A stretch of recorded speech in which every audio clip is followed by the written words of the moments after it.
Olivier Mazerolle nous a donc rejoint sur le plateau. Olivier, qu'est-ce qui va conditionner le résultat de ce deuxième tour des primaires? Le premier critère important, c'est de savoir si les électeurs vont choisir de voter utile pour donner la plus large victoire possible au vainqueur et donc le légitimer le plus possible.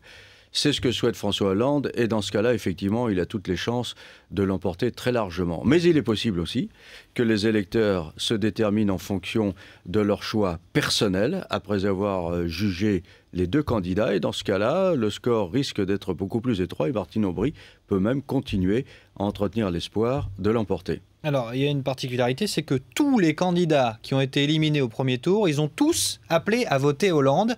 Est-ce que finalement, c'est pas déjà joué? Est-ce que ces ralliements sont pas déterminants parce qu'ils amèneraient avec eux, évidemment, ceux qu'ils ont choisis au premier tour? Bon, c'est important et effectivement, ça peut jouer parce que ces candidats-là, finalement, ils vont vers le vote utile. Mais en même temps, ces ralliements n'ont pas fait l'unanimité. Et notamment dans le cas Montebourg, où nombreux sont ceux qui trouvent quand même gênant d'aller voter pour celui qui a été rallié dès le soir du premier tour par Manuel Valls, lequel Manuel Valls était entendu reprocher par Arnaud Montebourg d'avoir des idées de droite. Ça, c'est déjà la première inconnue. Mais il y a un grand écart, du coup, au final. Voilà, un grand écart. Et puis l'autre affaire importante, c'est de savoir qui va aller voter aujourd'hui. Il n'est pas sûr que tous les électeurs du premier tour aillent voter.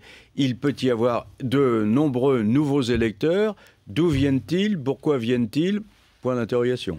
Alors, il y a un élément qu'on va surveiller de près ce soir, c'est la manière dont se fait le rassemblement autour du vainqueur. Oui, alors ça, effectivement, il va falloir suivre de près la manière dont, et l'ardeur surtout, dont le vaincu se ralliera au panache du vainqueur, surtout après ce qui s'est dit durant ces derniers jours entre la gauche molle de Martine Aubry, la gauche sectaire de François Hollande, le candidat du système selon Martine Aubry, ou bien la candidate de substitution selon François Hollande.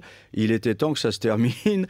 Bon, normalement, ils vont s'embrasser, mais il va falloir suivre ça de près, non seulement ce soir, mais dans les jours qui viennent. Mais Martine Aubry parle de troisième mi-temps, hein. On fait la fête. Oui, après les parce primaires, qu'hier, il y avait France Gall du rugby, et c'est la tradition au rugby. On prend une bonne panne de bière, même parfois d'autres choses, et puis on y va. Pas sûr que ça se déroule exactement de cette façon-là dans les jours qui viennent, parce que, voyez-vous, il y a quelque chose qui va arriver. C'est que Martine Aubry va reprendre sa place de première secrétaire et elle a un choix à faire sur les candidats socialistes aux législatives. Et il n'est pas sûr qu'elle ait forcément les mêmes noms en tête que ceux de François Hollande. Il y a des petits antécédents en plus entre les deux là-dessus.